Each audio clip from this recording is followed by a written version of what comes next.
Max Verstappen and Red Bull have completely flipped their season around. After taking second place at Zandvoort, they followed it up with back-to-back victories in Monza and Baku.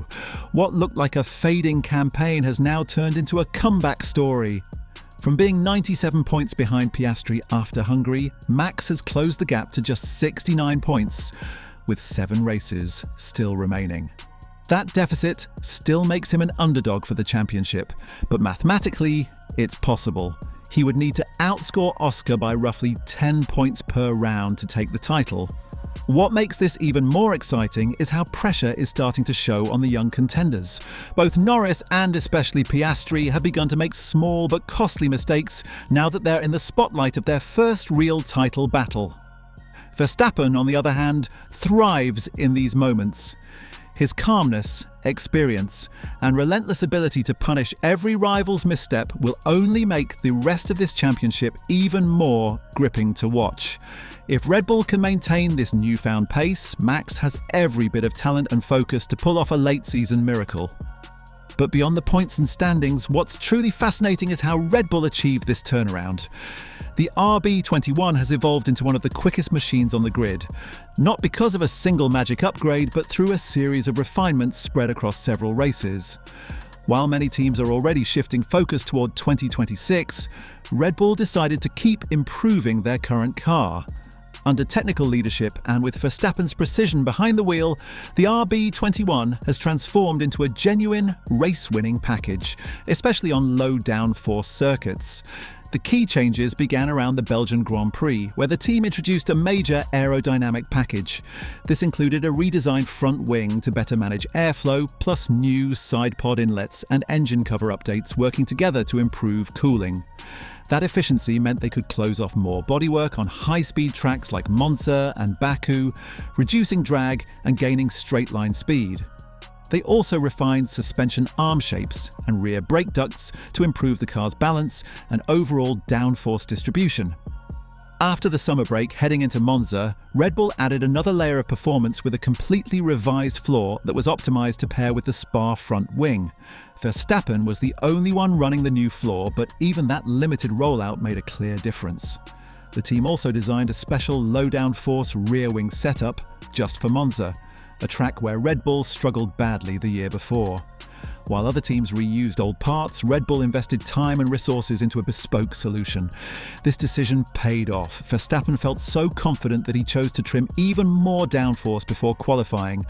A bold move that delivered blistering straight-line speed without sacrificing corner grip or tyre stability.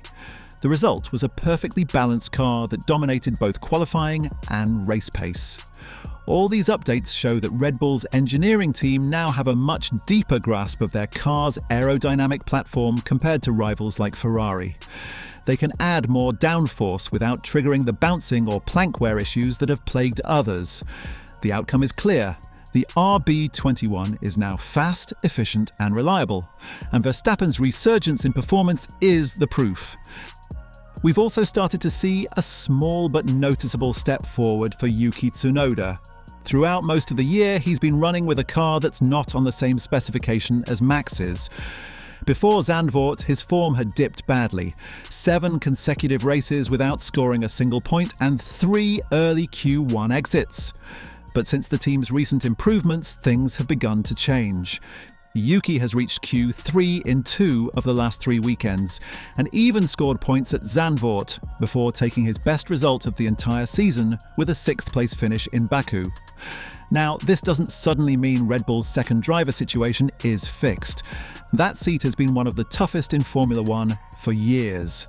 But the recent upgrades, combined with Yuki's renewed confidence, have given both him and the team a sense that progress is finally being made on both sides of the garage. Another key factor behind this resurgence has been the leadership of Laurent Mekies as team principal. Although Mekies himself has downplayed his influence, others within Red Bull, including Marco and Verstappen, have been far more vocal in crediting him. Formula One has changed a lot in the last few years, and we're now in an era where many team bosses come from deep engineering backgrounds. Their strength lies in understanding how to bridge what the numbers show with what the driver actually feels inside the car. Mekies has brought exactly that balance. Interestingly, despite being an engineer, he's moved away from relying purely on simulations or data models. Instead, he's trusted Max's feedback more directly, giving the driver more say in steering the setup direction. Verstappen himself even mentioned that before Maki's arrived, they were shooting in the dark with setups, trying extreme changes from one weekend to another. Now Mekies is asking sharper, more practical questions and grounding discussions in common sense, which has helped stabilise the car's development. Another fascinating storyline this season has been Red Bull's resurgence in the post-Adrian Newey era. It's hard not to draw a connection between Newey's departure early last season and the sudden drop in form that followed. Of course, he wasn't the only one behind the car's design, but his absence created huge pressure on technical director Pierre Wachet to prove that the team could still produce championship-winning machinery without him. While it's still early to say every problem has been solved, this current spell of strong results has restored belief that Red Bull can continue building elite-level cars well into 2026. All of that momentum now faces a crucial test in Singapore. Both Monza and Baku suited the RB21's low downforce characteristics, but Singapore presents the opposite challenge. Cooling will again be a major concern, but the team's upgrades, especially in braking and mechanical grip, could play a vital role here. Max has been very vocal about braking being one of the car's weak points earlier in the season, and it seems the team has finally found some answers.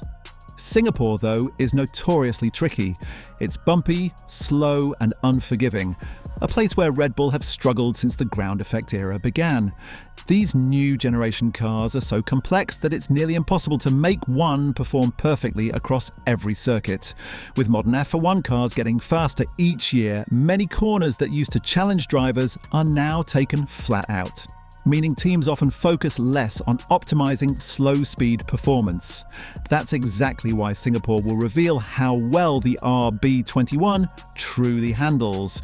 The car will need to run higher ride heights and a more aggressive downforce setup, and if it remains stable and responsive over the bumps, Verstappen will have every reason to feel confident. Matching McLaren here would be a huge statement. Ultimately, Singapore isn't just another Grand Prix, it's the benchmark. Max and Red Bull have reignited their season and earned respect for turning things around. But the streets of Marina Bay will show whether they can sustain this fight on every type of circuit and truly challenge McLaren for the rest of the year.